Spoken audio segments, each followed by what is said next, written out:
I'm Fowler, and today I'm going to show you 10 really quick tips in order to increase your workflow in FL Studio by up to 235.6%. Tip number 1. Say you wanted to duplicate an effects plugin like this EQ with all of its settings to another channel strip.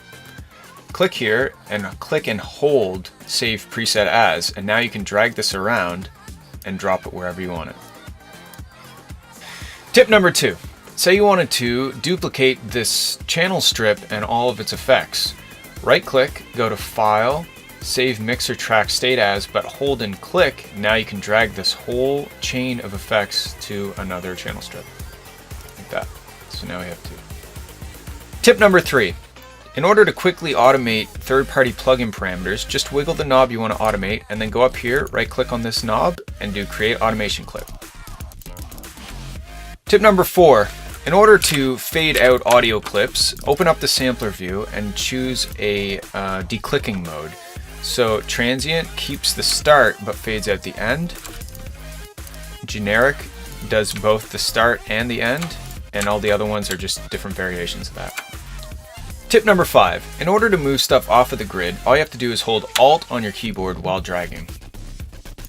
Tip number 6. In order to cut in a straight line, select your cutting tool by hitting C, and now hold Shift before you click, and now you can move it in a straight line. If you hold Alt, it'll disconnect from the grid. Tip number 7.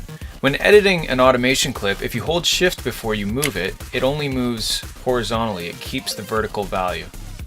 Tip number 8. When stretching MIDI using this little arrow thing, it's not snapped to the grid by default, but if you hold Alt, it snaps to the grid. Tip 9. When you're editing the automation clip and you want to try and make, say, a flat line or return to this value, sometimes it's hard to get it perfectly flat. So what I do is I right click and I hit C on my keyboard, which copies that value, and then I right click on the next one and I hit P, which pastes it. So you can see this right here. If it's I copy this value and I paste it there. Tip number 10. If you have a bunch of unused elements that have been deleted from your playlist, like say this, I chose this kick and none of the other ones.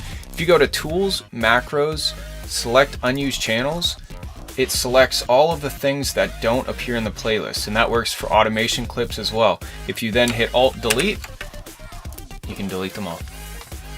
So there you go, guys. I know when I discovered each of these tricks, it really made working in FL even faster for me. So I hope it helps, and let me know if you want to see more tutorials and tricks and tips, and I can do that. I'm able to do that. I can do that. I will do that. I mean, I can help do anything. Anything you want. Okay. You just gotta tell me.